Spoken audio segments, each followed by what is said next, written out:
begins its second attempted invasion of the North. The Confederates are in red, and they will go out to the Shenandoah Valley and up to the Cumberland. And about a week, 10 days later, the Union Army will begin its pursuit. It was told by the War Department to stay between its Washington, D.C. and the Confederate Army because they were nervous that they might be headed their way.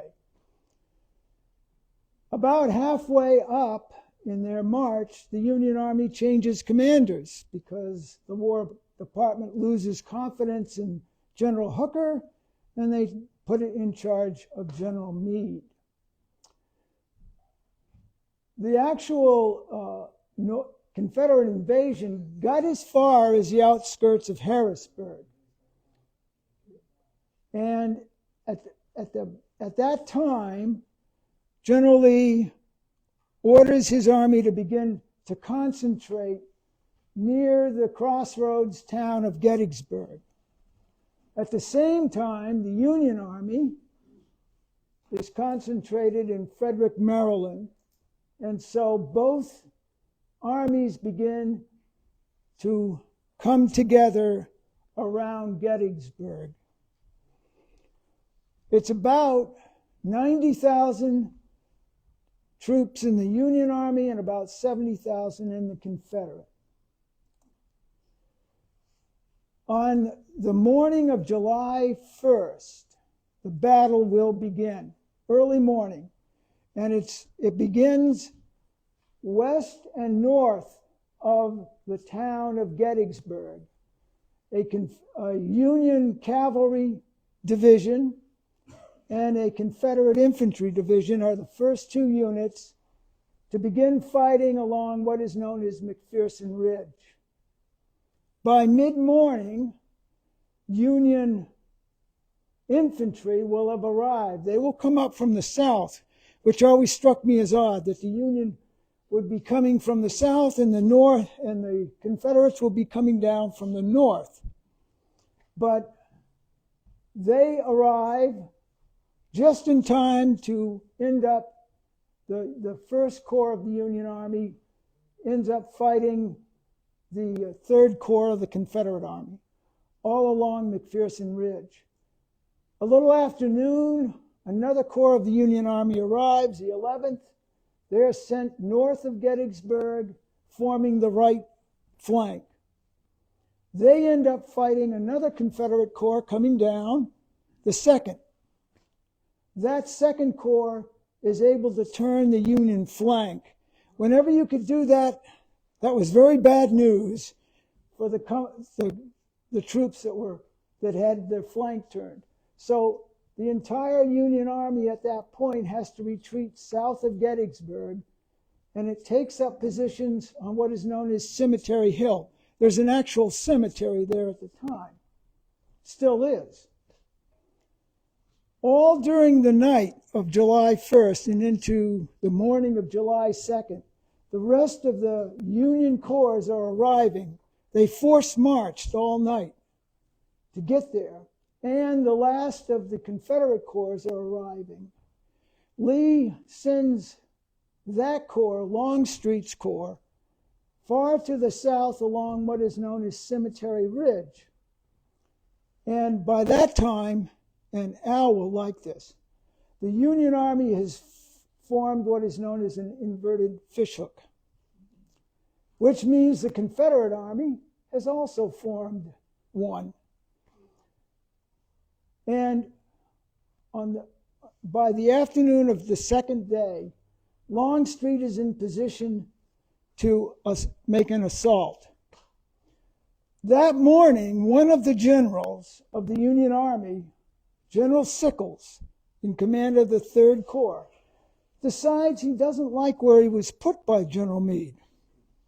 He likes the ground about 3/4 of a mile further to the west. He decides he's going to move his corps there.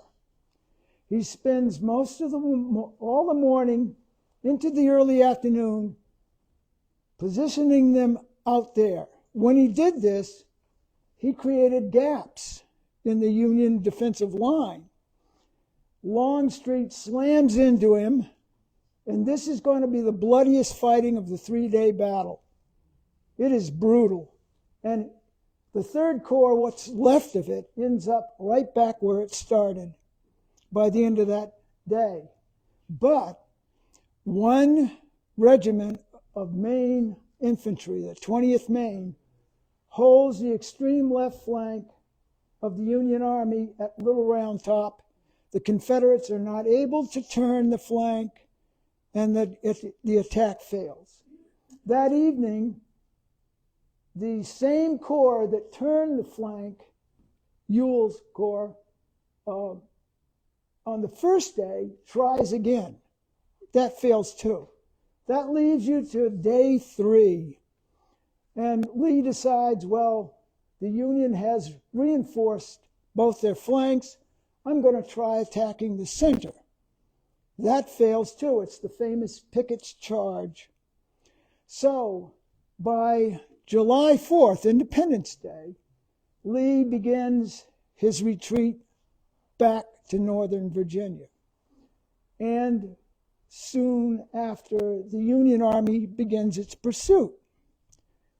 They leave behind some 7,000 dead soldiers and more than 26,000 wounded. Now understand, the town was a town of 2,500 people. And the Union Army left behind a few troops. And they had to deal with the burial of the more than 7,000 dead, and tending to the 26,000 wounded, many of which are not going to survive. A local lawyer, David Wills, gets in touch with the governor of Pennsylvania and says, what we need here is a national cemetery. Do you have funds that could create one? And the state decides that they are going to at least give some funds to it. They pay $1.25 per corpse to rebury the dead, because the dead were buried more or less where they fell, in shallow graves. And that something had to be done, because everybody could tell within 2 weeks that wasn't working out very well.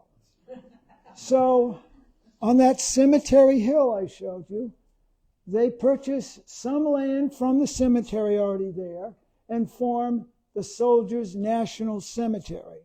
And they hire a William Saunders, who is a well-known landscape architect who had worked on Central Park.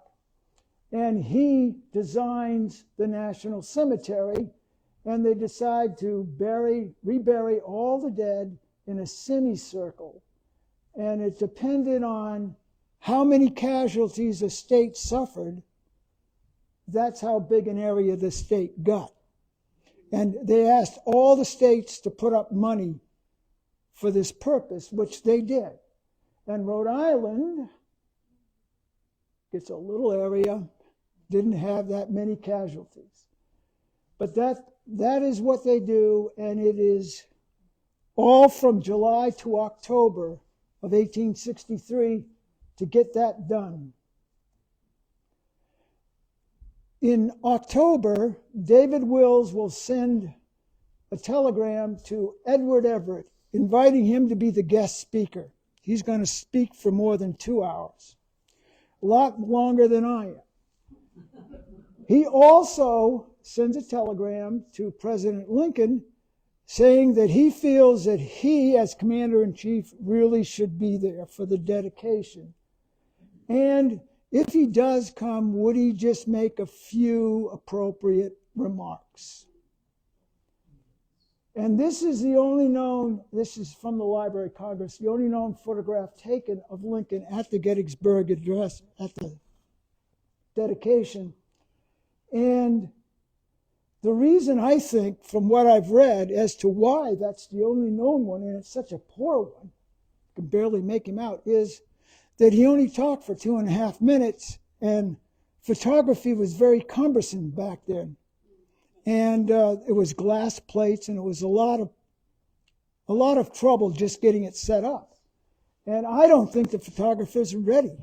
By the time he finished, they just weren't set up to get the pictures. But anyways, that's the only one that we know of. And later on, Edward Everett will write Lincoln and say, I should be glad if I could flatter myself that I came as near to the central idea of the occasion in 2 hours as you did in 2 minutes. Now, the very next year, 1864, David Wills's National Cemetery Group puts out a pamphlet because they're going to build a suitably grand monument to the sacrifices made at the battle. They put out a pamphlet, they show a drawing of the 60-foot monument that they're going to make, and they even list in detail what that monument is going to look like. It's going to include 5 statues. Liberty is going to be at the top, of course, and then there's going to be war and history and peace and plenty. 4 statues around the base. So they raised money for that. They raised about $50,000. A lot of money back then. And they put it out to bid. The man who wins the bid for that monument is James Goodwin Batterson. Now, he had a granite company located in Hartford, Connecticut. And at the time, he called it Batterson, Canfield and Company because he had a partner. But by the time this monument is going to get built, he's changed the name to New England Granite Works. And one of the subsidiary companies that he owned was right here in Westerly. It was called Rhode Island Granite Works. And it was literally a couple of 100 yards away from where we are now. It shared a huge quarry with the Smith Granite Company. They were on opposite ends of the quarry. So he wins the contract. He hires his young architect, George Keller, to design the granite monument that they're going to make. It's going to be made right here by the Rhode Island Granite Works from New England Granite Works blue granite. He then also hires a famous sculptor, Randolph Rogers, whose studio was in Rome, Italy. And why, I've never been able to figure out why he decided this, but he decides that the statues are going to be made from Italian marble, not granite.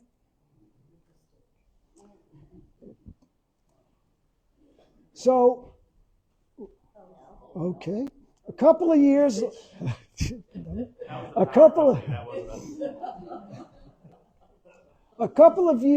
later, the New England Granite Works Company puts out a catalog showing prospective buyers what they were capable of doing. And one of those pages dealt with their ability to make public monuments. And the one monument they used to showcase is their Soldiers' National Monument in the Gettysburg National Cemeteries that they built. And it becomes the blueprint for a lot of major monuments all across the North, Civil War monuments. As a matter of fact, I don't know if any of you have ever noticed, but right across from City Hall in Providence, there's a very similar monument that they built later. This is a photograph from the Library of Congress of that actual monument about 2 weeks before the dedication in 1869. It took 4 years to build it. But in 1869, they were ready to dedicate. And you can see they had to get rid of the A-frame derrick and the other scaffolding. But you can already see they have 3 of the statues: Liberty, War, and History. The other 2 hadn't arrived yet from Rome. This is an a photo, again, from the Library of Congress, early 1900s, showing the statue as it looked then.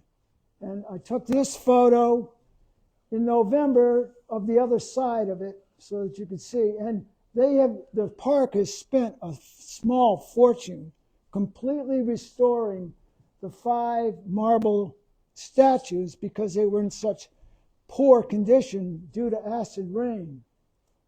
How did they restore? There's a process. They're also using it, Cedar Hill is using it in Hartford to restore that marble statue that's on the Smith granite mausoleum there. Has a marble statue.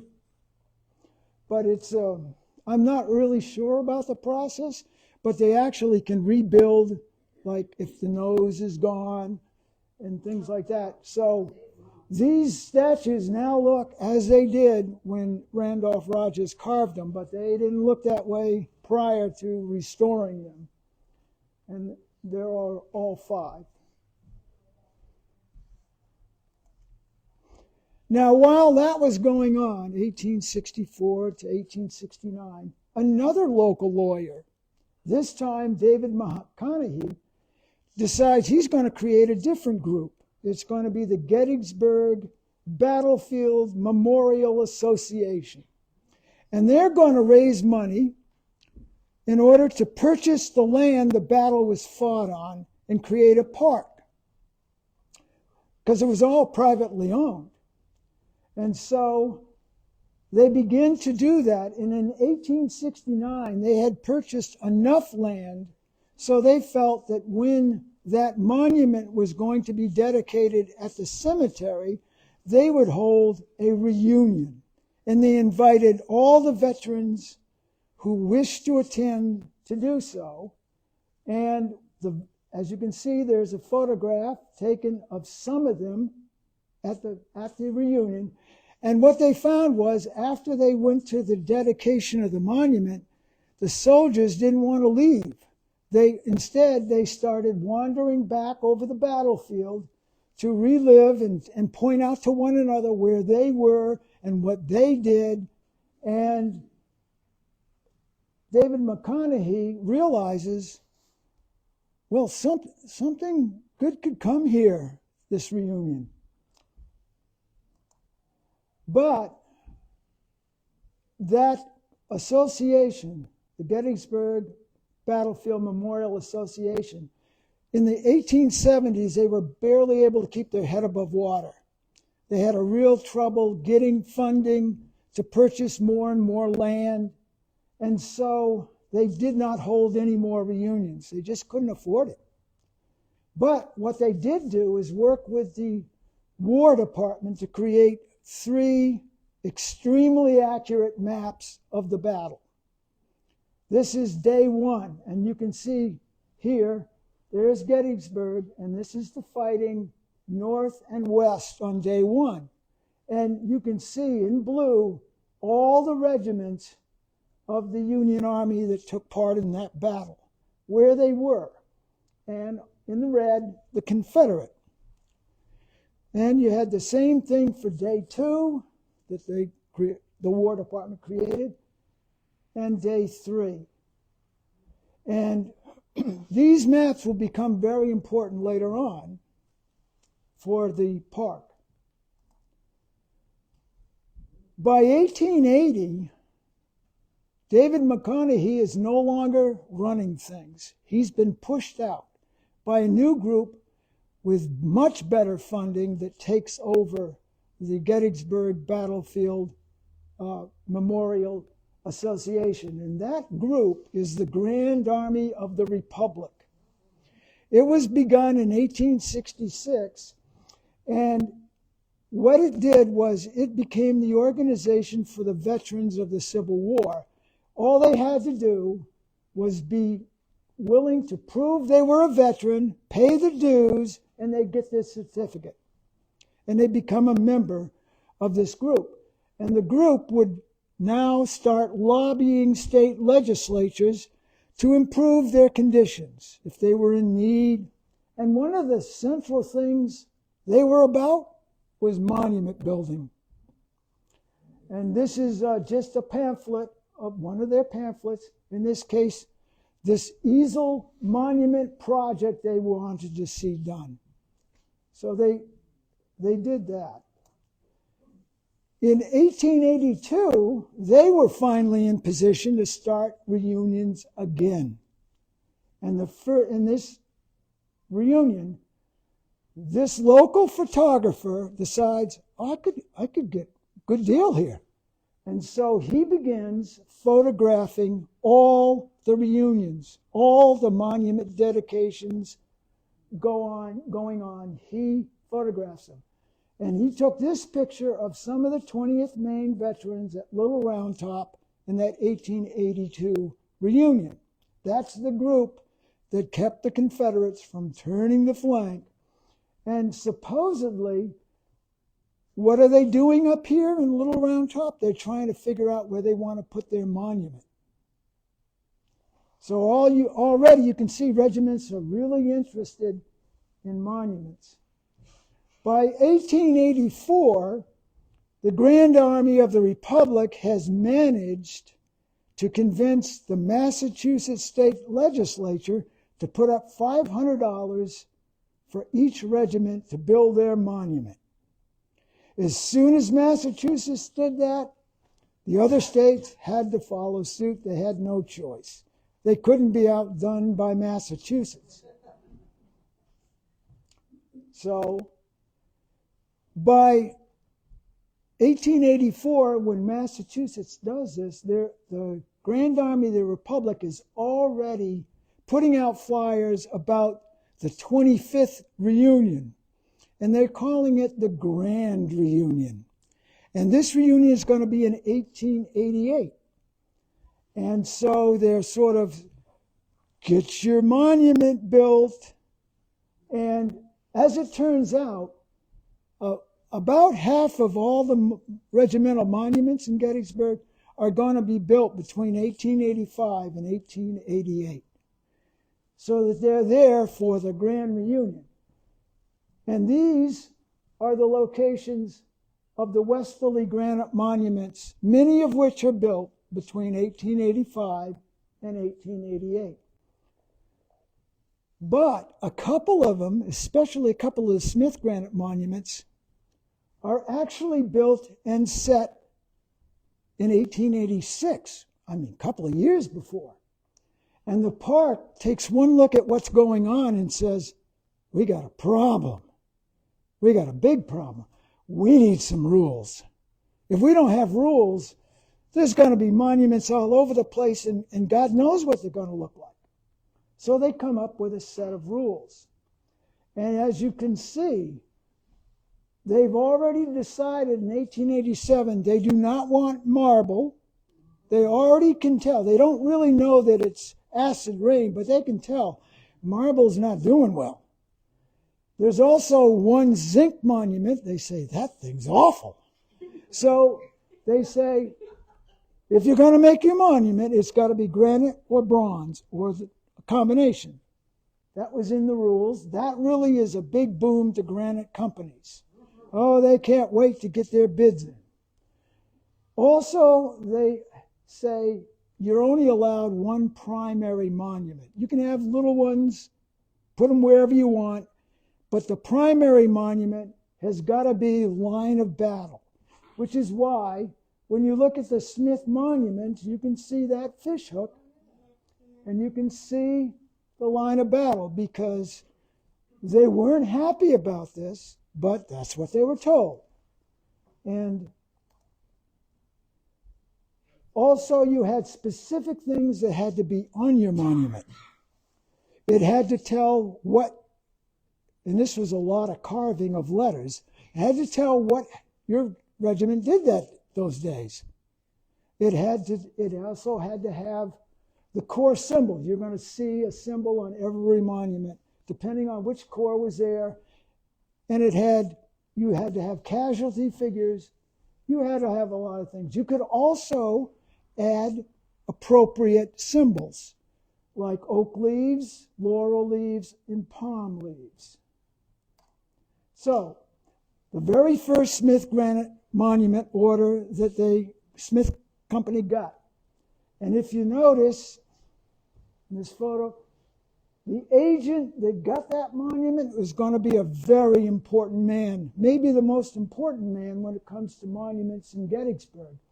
His name was William B. Van Armridge, and he ran the Boston office of the Smith Granite Company. Because they had all major cities, they had offices with agents. And this was the one. He is going to be responsible for 63 of the 75 Smith granite monuments in Gettysburg. He alone. As you can see, the first monument to the 19th, very modest, only $500. And if you look closely, you'll see on the soldier's backpack is carved the shamrock of the Second Corps. Had to be there. But they put it where they wanted it. It was 1886, no rules. We're going to put it where we want it, and we want it on our furthest advance of day 3 after we stopped Pickett's charge. Well, a year later, the park sends him a letter. We're moving your monument. What do you mean you're moving our? We're moving it to the line of battle. And what I thought when it got into this, I said, God, this is the ugliest monument I've ever seen. What's up with this? And this was the 20th Massachusetts. They order their monument from Smith, but they only want Smith to build the base. Smith blue granite. They're going to supply the boulder. And I just couldn't for the life of me. I finally found a little article, and the regiment came from Roxbury, Massachusetts, most of the men. And this is pudding stone. It's found in Roxbury. It's a conglomerate boulder. And there it sits. They, just like the 19th, they put theirs where they wanted it because it was before the rules. And you have this Tipton photo, again the photographer. There's the 20th, there's the 19th, and here are a couple of others that got their monuments in there, and they all got moved. This photo is right about here, and they had to move them back to the line of battle where you'll find them today. And those are photos I took of the 19th and the 20th. And as you can see, they look as good today as they looked when they were set. I mean, there's something to be said for Smith blue granite. Finally, you have the 1888 reunion, the Grand Reunion. And the Grand Army of the Republic sends out this flyer to advertise it. And if you notice, the 4 statues that are on the flyer are the 4 of the 5 statues on the Soldiers' National Monument in the National Cemetery. So they're almost advertising for New England Granite Works. But Tipton takes a famous photo. This is actually a crop of a bigger, there's more men, bigger photo. And this reunion was the first time they were going to invite Confederate veterans. And here you have, standing front and center, General Longstreet of the Confederate 2nd Corps, who fought on day 2. Standing right next to him is General Sickles, the general who decided, I'm going to take my men where I want them. He loses his lower right leg in the battle, but there they are, shoulder to shoulder, like they're long-lost friends. And standing right over here is Joshua Chamberlain, whose 20th Maine stopped Longstreet from being able to turn the flank. And they were all together. However, everybody was not into handshakes. John Gobbin was a state representative in Pennsylvania and a veteran of the war, but he did not fight at Gettysburg. But he still made sure that everyone knew how he felt, saying, he wrote this out, and he said, I want it remembered that the men who wore the blue are going to be lastingly and eternally right, and the men that wore the gray are lastingly and eternally wrong. Don't get mistaken. Now, this is another one of the early Smith orders, and you can see that without a lot of money, Smith could get pretty good at what you might want. And this regiment wanted a soldier, obviously evident in their monument. So this is a bas relief. We don't know the sculptor. Smith had several. It could have been any one of them.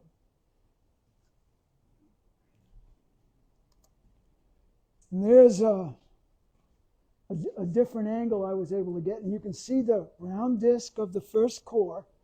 And we know it was carved by Antonio Pinardi, a master carver who worked for Smith.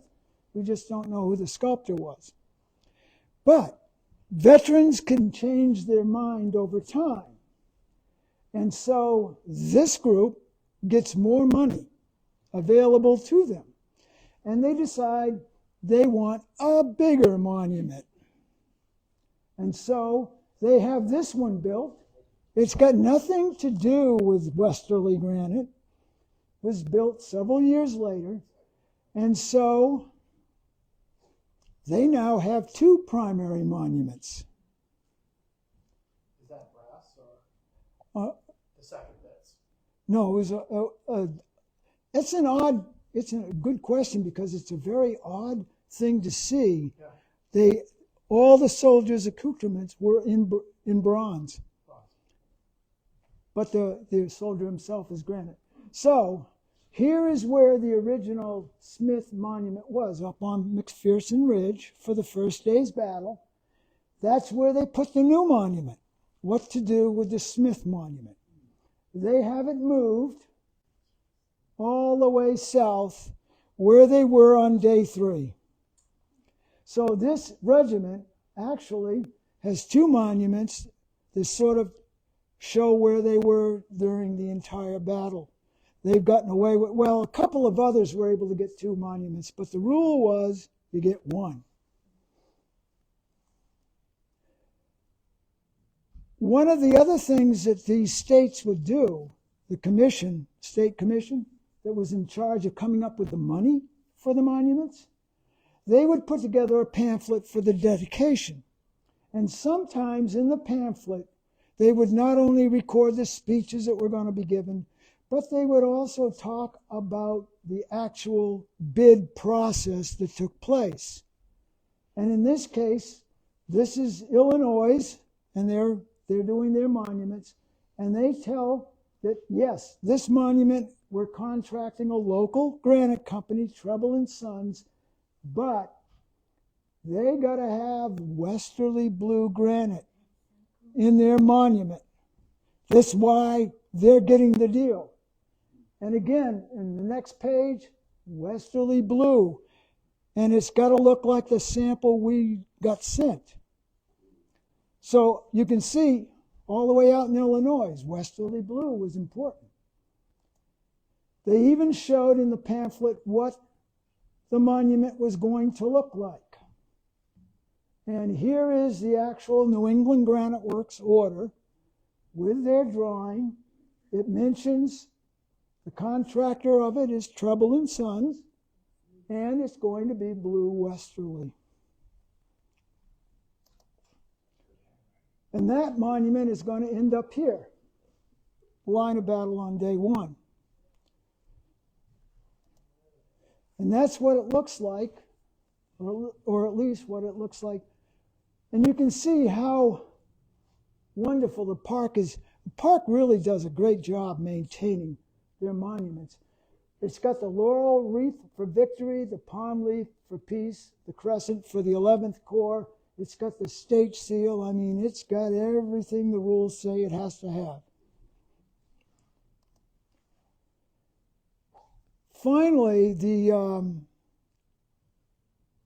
Gettysburg Memorial Battlefield Association is forced in 1895 to turn over all their land, all their monuments, roads, buildings, everything to the National Park Service. Congress passes the law.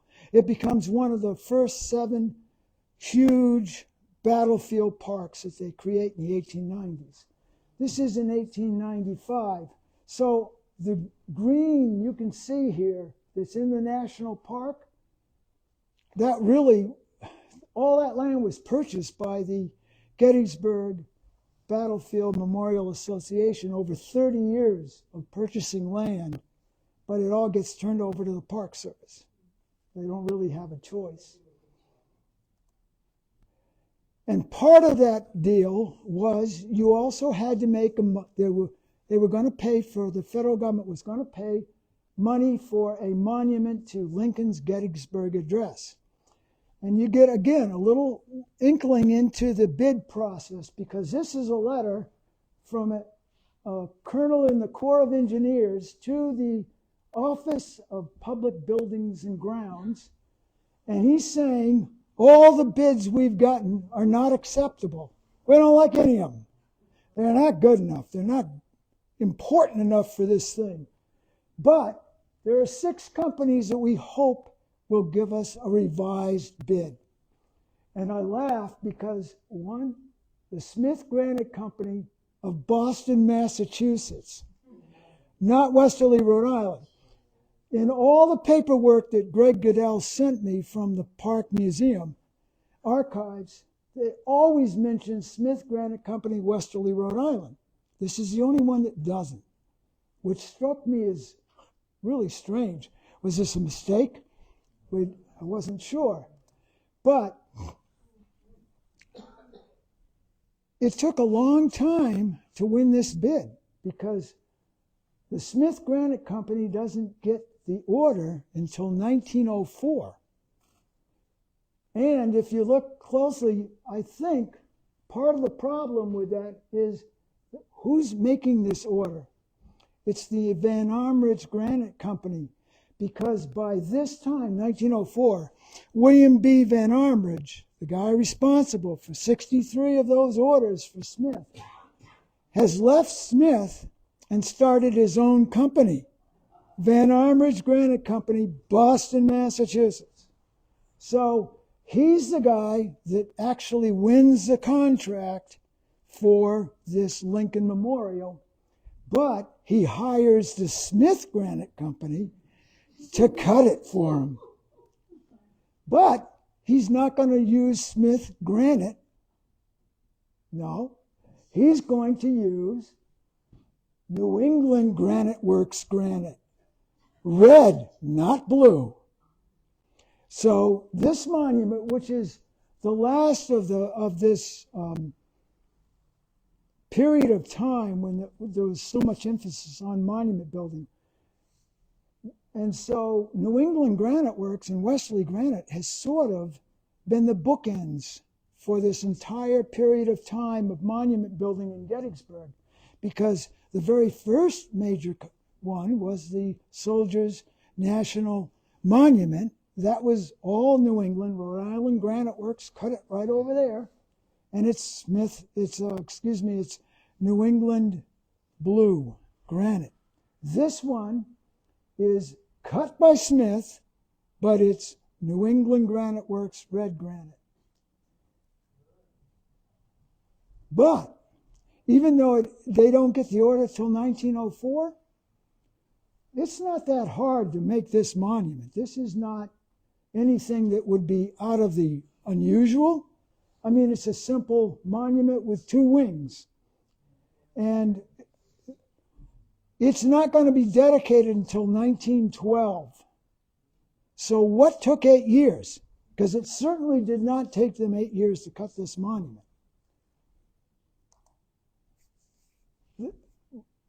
By the way, you can find this one at the south part of the cemetery, while the Soldiers' National Monument is in the middle of the cemetery.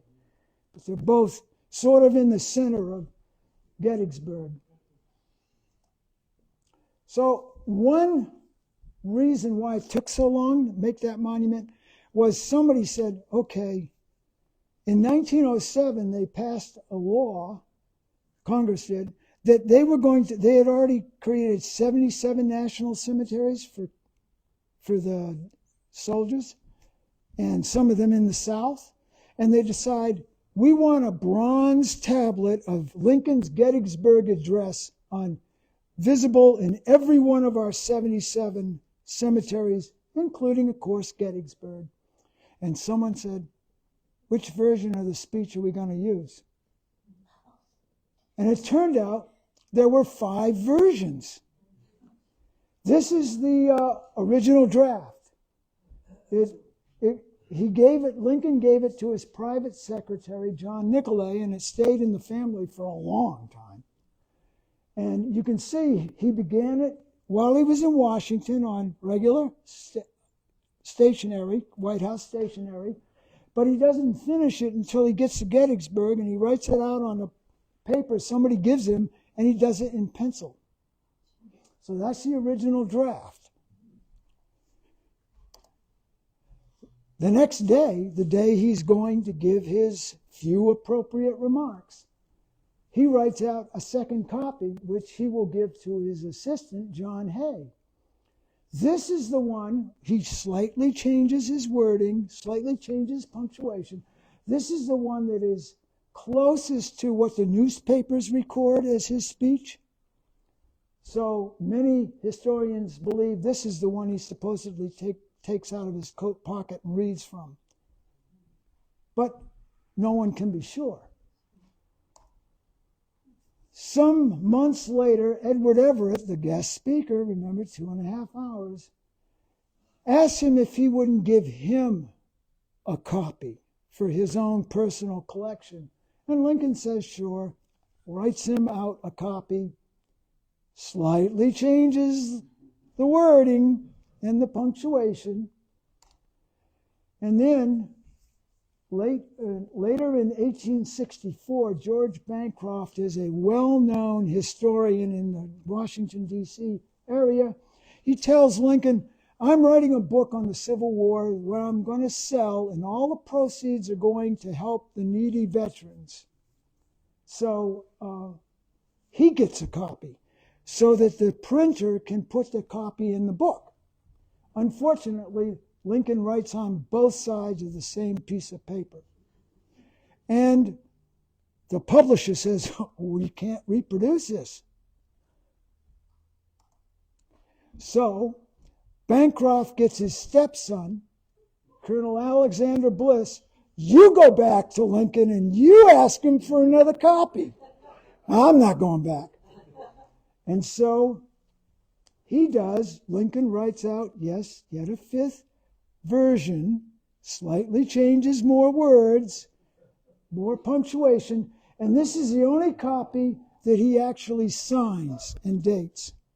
And this Bliss copy is what's going to become known as Lincoln's Gettysburg Address.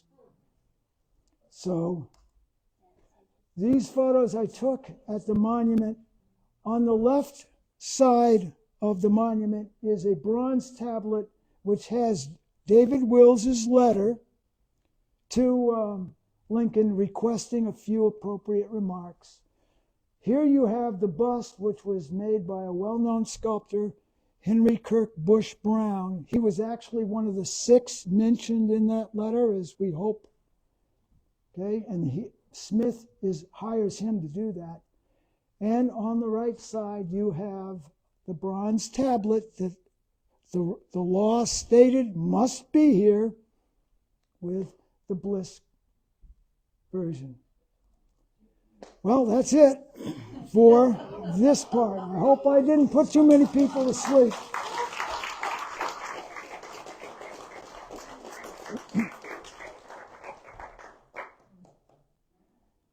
Yeah.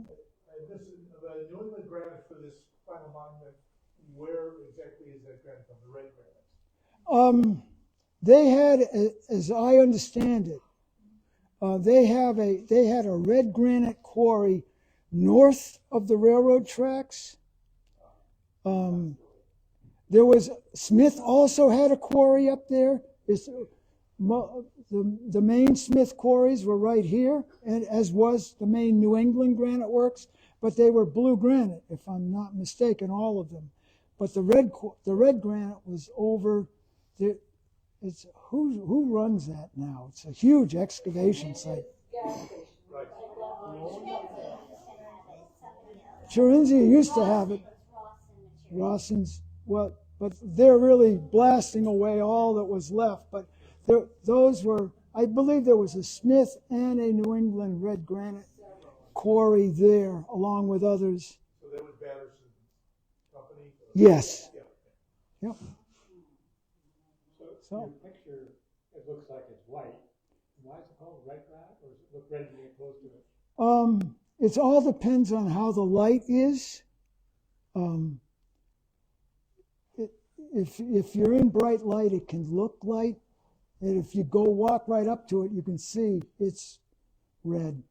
But it depends on the lighting of the day as to how red it looks. Right. Yeah.